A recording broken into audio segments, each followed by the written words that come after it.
مبسملا ومحمدلا ومصليا ومسلما أما بعد قال الله تبارك وتعالى وخاتم النبيين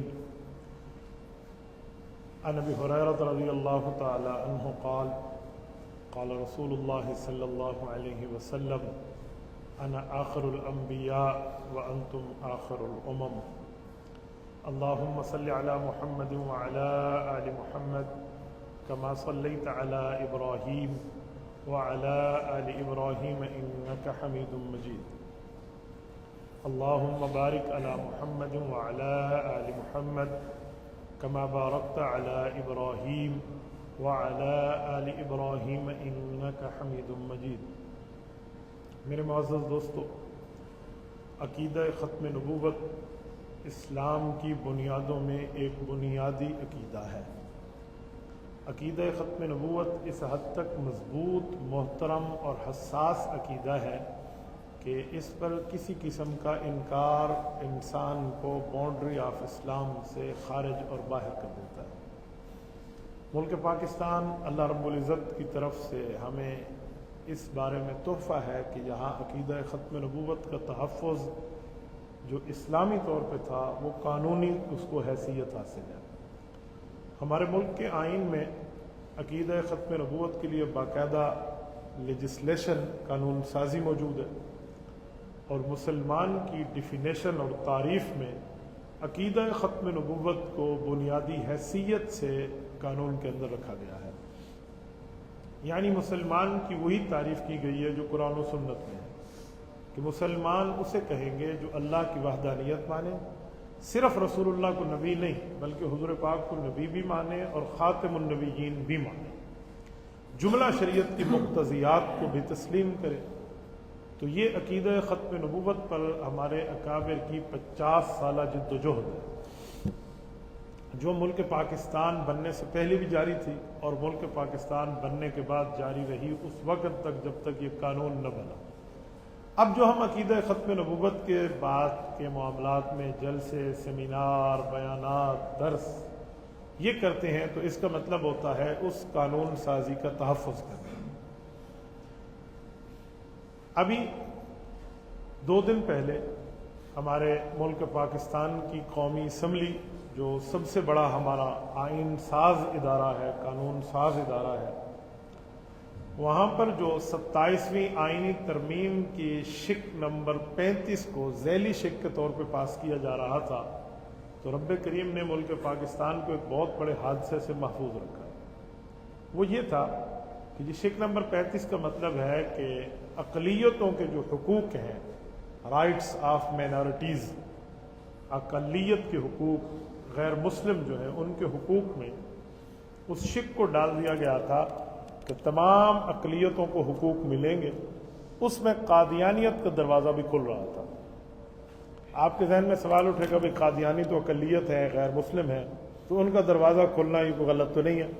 بظاہر ہمارے حکومتی وزراء بھی یہی سمجھ رہے تھے کہ اس پر تو کوئی مسئلہ نہیں ہے، لیکن رب کریم جزائے خیر عطا فرمائے، کل ان کے بابا جی مولانا مفتی محمود نے اس عقیدے کا تحفظ کیا تھا، تو آج ان کے خون مولانا فضل الرحمان نے اس کے لیے بات فرمائی۔ وہ اللہ کا کرم ہوا کہ مولانا کی بات پہ تمام اپوزیشن جماعتیں بھی اور حکومتی بینچز سے بھی ان کے حق میں آواز آئی کہ یہ بات تو بالکل ٹھیک ہے، اس کو تسلیم کرنے میں کوئی حرج نہیں ہے۔ تو وہ قانون سازی ہوتے ہوتے رک گئے۔ یوں اللہ تعالیٰ نے ایک بڑا ہمیں انعام عطا فرمایا کہ اس قانون پر کوئی جو حرف آ رہا تھا وہ ختم ہو گیا۔ لیکن سوچنے کی بات ہے آخر ایسا کیوں آیا؟ جو بندے یہ قانون لکھ رہے تھے کوئی سادے آدمی تو نہیں ہیں، الیکٹڈ لوگ ہیں، پڑھے لکھے لوگ ہیں، قانون کو سمجھنے والے ہیں، انہیں نہیں پتہ۔ اس سے سمجھ آیا کہ ہمیں اپنے عقیدے کے تحفظ کے لیے مزید منظم ہونا ہو۔ ہمارے اندر ایسی لابیز موجود ہیں، ہمارے ملک میں ایسے طبقہ اور ایسے افراد موجود ہیں جن کو کسی نہ کسی زمرے میں قادیانیت کے لیے دروازہ کھلنے کی خواہش موجود ہے۔ اور رب کا کرم کہ اگر سانپ بیٹھا ہو تو سپیرا بھی بیٹھا ہو، تو سانپ ڈنگ مارے گا تو سپیرا ڈنگ توڑنا بھی جانتا ہے۔ تو یہ رب کا کرم تھا کہ یہاں انہوں نے سپیرے کا کردار ادا کر کے اس سانپ کے زہر کو توڑا ہے، ورنہ کسی کو کیا پتہ ہوتا۔ وہ تو اس پر یوں کہنے پہ تیار ہو گئے تھے کہ جی قادیانی تو خود کو غیر مسلم ہے تو فلاں فلاں۔ ایک سوال عوام کے ذہن میں آتا ہے کہ جب قادیانیوں کو کافر اقلیت قرار دیا ہے تو پھر ان کو اقلیت کے حقوق بھی دے دیں نا، پھر ان کو اقلیت کے حقوق دینے کے اوپر یہ ختم نبوت والے بات کیوں کرتے ہیں؟ یہ سمجھنا بڑا ضروری ہے۔ دیکھیں، ہندو ہمارے ملک میں اقلیت، عیسائی ہمارے ملک میں اقلیت ہے، یہودی، پارسی، سکھ ہمارے ملک میں اقلیت ہے۔ جتنی اقلیتیں ہیں وہ خود کو مسلم نہیں مانتی، غیر مسلم مانتی ہیں، خود کو اقلیت مانتی ہیں، مائنارٹی ایکسپٹ کرتی ہیں کہ جی ہم اقلیت ہیں، ان کو حقوق بھی ملتے ہیں۔ قادیانی وہ غیر مسلم ہے جو ہے تو غیر مسلم پر خود کو مسلمان کہتا ہے، تو جب خود کو مسلمان کہے گا، وہ خود کو مائنارٹیز ایکسپٹ نہیں کرتا، اقلیت نہیں مانتا، تو ہم اس کے کوئی مامے چاچے تو نہیں لگتے کہ ہم تمہیں اقلیت کے حقوق دیں گے۔ تو اقلیت کے حقوق لینے کے لیے آسان راستہ ہے، خود کو اقلیت تسلیم کر لیں، اس کے بعد اقلیت کے حقوق لے لیں۔ آج تک وہ ہمارے آئین کو ماننے کے لیے تیار نہیں ہے، اسلام کو تو ویسے ہی نہیں مانتے۔ جو اسلامی شک آئین میں موجود ہے کہ قادیانی غیر مسلم ہے، وہ اس کو ماننے کے لیے تیار نہیں ہے۔ جب وہ اس کو ماننے کے لیے تیار نہیں ہے تو ہم کیوں حقوق کی ان کی بات کریں؟ انہیں حقوق لینے ہوں گے تو خود لینے ہوں گے۔ یہ بنیادی نقطہ ہے جس کو ہر حکومت میں کسی نہ کسی مسئلے میں چھیڑا جاتا ہے۔ یہ ختم نبوت کی اویئرنیس جو ہم ملک میں دیتے ہیں، ختم نبوت کے لیے آگاہی کی جو بات کرتے ہیں، وہ صرف اس بنیاد پہ ہے کہ جی آپ لوگوں نے گھر تو بنا لیا ہے، اس گھر کی حفاظت کرنا بھی جانا ہے۔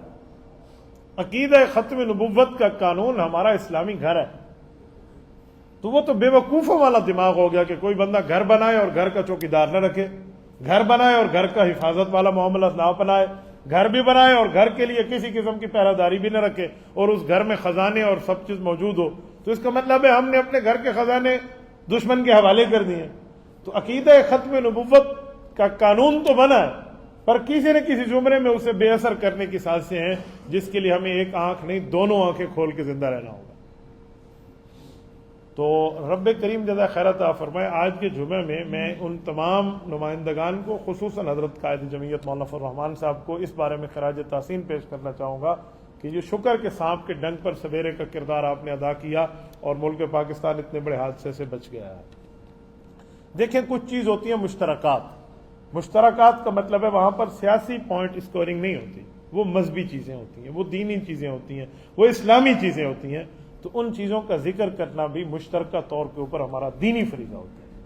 آج جمعے کی گفتگو میں آپ کے سامنے وضو کے مسائل سنا سکتا ہوں، نماز کے مسئلے سنا سکتا ہوں، روزے کے مسئلے سنا سکتا ہوں، لیکن اگر آپ کے عقیدے پہ پہرا میں نہ دوں تو پھر یہ گونگا شیطان کی مانند ہوگا، ہمارا ممبر کے اوپر بیٹھنے والا عالم، پھر وہ دین سمجھانے والا نہیں ہوگا۔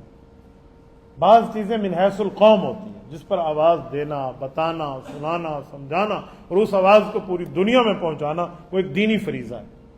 یہ اتنا بڑا معاملہ ہوا تھا عقیدہ ختم نبوت کے وقت کہ آپ حیران ہو جائیں۔ ایسا کبھی ہو سکتا ہے کہ ایک بندہ ملک پاکستان میں غیر مسلم ہو اور اسلام کے نام پہ لیے ہوئے ملک میں وہ مسلمانوں پہ ظلم کرے؟ قادیانی یوں کرتے تھے۔ قادیانیوں نے جو سارے کام کیے تھے ان میں ہمارے کالج یونیورسٹی کے نوجوانوں کے اوپر بھی انہیں ہاتھ اٹھائے تھے کہ جو 1974 میں قانون بنا ہے اس کی وجہ کوئی مدرسہ نہیں تھا، کوئی تبلیغی مرکز نہیں تھا، اس کی وجہ کوئی دینی مکتب نہیں تھا، اس کی وجہ نشتر میڈیکل کالج ملتان کے اسٹوڈنٹ تھے۔ نشتر میڈیکل کالج ملتان کے اسٹوڈنٹ مسلمان اسٹوڈنٹ ہیں، اور وہ شمالی علاقہ جات کے سفر کے لیے جا رہے ہیں۔ صرف قادیانیوں کو اتنی ہی لگتی ہے کہ یہ ختم نبوت کیوں مانتا ہے، تو انہوں نے اس پر اٹیک کیا، 65 کے قریب غالباً طلبہ تھے، سب کو زخمی کیا، اس سے تحریک اٹھی پورے ملک میں اور پھر یہ قانون بنا۔ تو اس کا مطلب ہے یہ مسٹر اور ملا کا فرق یہاں نہیں ہے، یہاں داڑھی ہونا یا داڑھی منڈا ہونا، دیندار ہونا یا شکل سے بے دین ہونا، یہ مطلب نہیں ہے۔ رسول اللہ صلی اللہ علیہ وسلم کے دل میں محبت ہے۔ مسلمان گناہ گار بھی ہو سکتا ہے، نیکوکار بھی ہو سکتا ہے، مسلمان برا بھی ہو سکتا ہے، عمل کے لحاظ سے اچھا بھی ہو سکتا ہے، لیکن وہ حضور علیہ السلام کا غدار نہیں ہے۔ اس کے دل میں نبوت کی محبت کی جو شمع ہے نا وہ موجود ہوتی ہے۔ اور قادیانیت رسول اللہ صلی اللہ علیہ وسلم کے دین کی دشمن قوم ہے، مرزائیت یہی ہے، ان کا کام ہی یہی ہے کہ اسلام کے لبادے میں مسلمانوں کے ایمان کو خراب کر، جس جگہ ان کو کوئی نہ کوئی مسئلہ اسلام کے مقابل نظر آئے گا یہ وہی کریں گے۔ میں اتنی کارگزاریاں آپ کو سنا سکتا ہوں کہ وقت بھی اتنی مجھے اجازت نہ دے۔ راولپنڈی میں ایک شخص نے مجھے کال کی اور کہا کہ حضرت میں کرکٹ کھیلتا ہوں، ہماری کرکٹ ٹیم میں 2 قادیانی ہیں، اور وہ دونوں مجھے اپنے ہاں تسلیم کرنے کی ترغیب دیتے ہیں. میں کیا کروں؟ آپ مجھے بتائیں، وہ محلے کی کرکٹ ٹیم میں بھی بیٹھے ہوئے ہیں اپنے عقیدے کی تبلیغ کے لیے، باقی کہاں نہیں ہوگا. ایسا تاجروں میں، ایسا ہر جگہ ہے. پر تب ہے جب ہمیں عقیدہ ختم نبوت پہ اویئرنیس ہوگی. آج ہر بندہ اپنے مذہب کو جانتا ہے. ہم سچے مذہب کے نعوذ باللہ جھوٹے پیروکار بنے ہوئے ہیں، اور ہم اپنے مذہب کو نہیں جانتے، اپنے مذہب کی بات اپنی اولاد تک نہیں کرتے، انہیں بتاتے نہیں ہیں، اپنے مذہب کی بات گھر تک نہیں کرتے. کچھ ایسے لبرل دماغ لوگ بھی ہیں جو کہیں گے مذہبی ایشو ایسے چھوڑ دیں. مذہبی ایشو کا کیا مطلب ہے؟ یعنی ہم صرف دنیا کے کام کے لیے آئے ہیں، تو قبر کے 3 سوال بھی تو مذہبی ایشو ہیں، ان کی تیاری بھی تو نہیں کرنی چاہیے. قبر میں فرشتہ پوچھے گا من ربک، آپ کہیں گے مذہبی ایشو ہے، میں کیا جواب دوں اللہ کے معاملے میں؟ من نبی، نبی کا معاملہ تو مذہبی ایشو ہے، میں اس پہ کیا بولوں؟ ما دینوں کا، آپ کا دین کیا ہے؟ وہ کہے تو مذہبی ایشو ہے، میں مذہبی معاملے میں بات نہیں کرنے والا. آپ کیا جواب دیں؟ بھائیو، یہ دنیا کی چند روزہ زندگی ہے، اس پر اپنے گناہوں کو مٹانے کے 2 ہی طریقے ہیں. یا تو اللہ ہمیں توبہ سے معاف کر دے. یوں نہیں ہے تو ہم معافی مانگیں، اس کے ساتھ اپنی صلاحیتیں رسول اللہ کی ختم نبوت پہ، صحابہ کرام کی عزت پہ، اہل بیت اعظام کے ناموس پر، دین پر اپنی صلاحیت لگا دیں. ہو سکتا ہے کل قیامت میں اللہ انہی کی سفارش میں ہمیں جنت عطا فرمائے. ایک شخص ہے جن کا نام ہے اسیرم. جنگ احد کا وقت ہے، احد کی جنگ شروع ہو گئی ہے، اس نے کوئی کلمہ نہیں پڑھا، یہودیوں کا رہنے والا. جنگ کے دوران اس نے رسول اللہ صلی اللہ علیہ وسلم کو زخمی دیکھا تو کہنے لگا کہ یار، آج تک ہماری قوم میں کہتی تھی نعوذ باللہ یہ مجنون ہے، ساحر ہے، سچا نہیں ہے. تو یہ سچائی کی دلیل ہے کہ وہ خود بھی اپنی قوم کے ساتھ لڑ رہا ہے، ان کے ساتھ مل کے خود زخمی ہے، اس کے چہرہ خون آلود ہے. تو اس کے دل میں یہی بات اسلام کے لیے جگہ بنا گئی.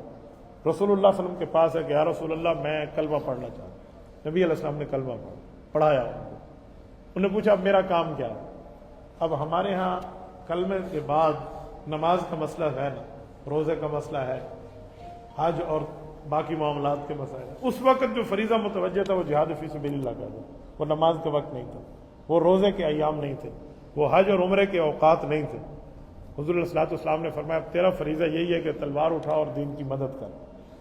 وہ شخص جو چند لمحے پہلے غیر مسلم ہے، چند لمحے پہلے کافر ہے، چند لمحوں میں اس نے کلمہ پڑھا اور حضور علیہ السلام کے کہنے پر وہ جہاد میں شامل ہو گئے.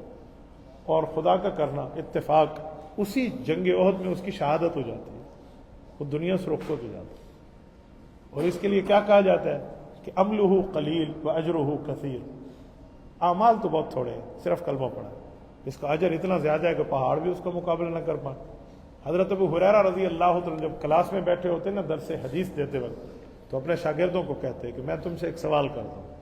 وہ کون شخص ہے ما صلی ولا صام ودخل الجنہ، نہ اس نے نماز پڑھی ہے نہ اس نے روزہ رکھا ہے اور وہ جنت کا مستحق بن گیا. حضرت ابو ہریرہ کے شاگرد بڑے غور سے حضرت ابو ہریرہ سے پوچھتے کہ ایسا کون سا بندہ ہو سکتا ہے جس کو کلمہ بھی، جس کو نماز کا معاملہ بھی نہیں ہوا کہ زندگی میں ایک نماز پڑھ لیتا اور نہ وہ روزہ رکھ سکا، تو وہ کیسے جنت گیا؟ تو وہ فرماتے وہ اسیرم ہے، حضرت اسیرم، الف صاد را میم، اسیرم رضی اللہ عنہ. کہتے وہ یہ ہیں کہ ان کو نماز کا وقت ہی نہیں میسر آیا، روزے کا تو دور رہا نا معاملہ. حضرت اسیرم کا جو کھجوروں کا باغ ہے نا وہ مدینہ طیبہ میں ہے. میں گیا ہوں، میں نے وہاں کھجوریں کھائی ہیں. وہ بیچنے کے لیے نہیں ہے، وہ ایک ہی باغ ہے. وہ کہ ان حضرات کی کچھ 36ویں نسل اس وقت باقی ہے، تو وہ اس کو صرف خالصتاً ہدیہ گفٹ تحفہ کے لیے رکھتے ہیں. حضرت اسیرم رضی اللہ عنہ کی یادیں آج بھی. تو میری بات کا مطلب کیا ہے کہ اس نے سرکار کا دفاع کیا ہے، رسول اللہ صلی اللہ علیہ وسلم کا تحفظ کیا ہے، حضور اکرم صلی اللہ علیہ وآلہ وسلم کے حکم پہ عمل کیا ہے. نماز کا وقت اسے نہیں ملا اور روزے کا وقت اسے نہیں ملا. حج اور عمروں کے معاملات تو آپ دور ہی چھوڑ دیں، صرف اس کے گناہ دھلے ہیں کلمے کے بعد شریعت کے تحفظ کرنے میں، دین کے ڈیفنس میں، دین کے تحفظ میں. تو اس کے گناہ دھل گئے اور وہ جنت کا مستحق بن گئے. تو کائنات کی واحد مثال ہوگی کہ جس شخص نے کلمہ پڑھا اور کلمے کے بعد وہ ڈائریکٹ جنت گیا، اس درمیان میں کسی عمل کی ضرورت نہیں پڑی. میرے دوستو، اصل یہی ہوتا ہے کہ دین پر اپنی جان کو لگا دینا. تو جو جتنا زیادہ دین کے لیے تکالیف برداشت کر کے آئے گا اس کو اتنا ہی زیادہ اجر ہے. رسول اللہ صلی اللہ علیہ وسلم کا تحفظ جو ہے نا نیکیاں ضرور ہونی چاہیے، لیکن یہ ساری نیکیوں سے اعلیٰ درجے کا ہے۔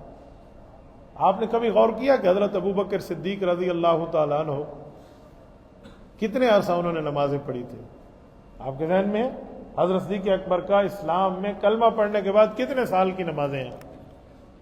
کبھی آپ دیکھ لیں، 2.5 سال رسول اللہ صلی اللہ علیہ وسلم سے عمر میں چھوٹے ہیں، 37.5 برس میں اسلام قبول کیا، حضور پاک کی عمر 40 سال ہے، ٹھیک ہو گیا۔ نبوت کے 10ویں سال نماز فرض ہوئے جب ابو بکر کی عمر کتنی ہے؟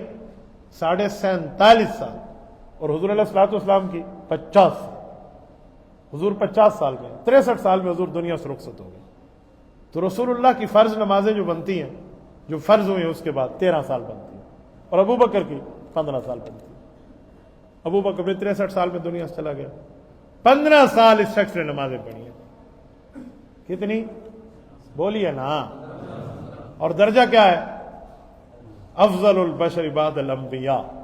اس دھرتی پہ تمام انبیاء کے بعد پوری انسانیت میں سب سے افضل ہونے کا تاج ابو بکر صدیق کے سر پہ ہے، سب سے افضل ہونے کا تمغے ابو بکر صدیق کے کندھے پہ۔ اور قیامت میں جہاں نبوت کی کرسی ہے تو سب سے پیچھے ان کے ساتھ بالکل ابو بکر صدیق کی کرسی ہے، اور پوری امتوں کی قیادت کر رہے ہیں۔ وجہ 15 سال کی نمازیں، 15 سال کی نمازیں۔ روزے تو اس سے بھی 3 سال بعد میں فرض ہوئے ہیں، 12 سال کے روزے، اور ابو بکر افضل البشر بعد الانبیاء۔ وجہ تو اس نے دین پہ تن من دھن لگایا، نہ اولاد دیکھی ہے، نہ مال دیکھے، نہ اوقات دیکھے، نہ جائیداد دیکھی ہے، کچھ بھی نہیں دیکھا، دین پہ لگا۔ اصل یہ ہوتا ہے دین پہ تحفظ، پھر اللہ رب العزت عطا فرماتا ہے۔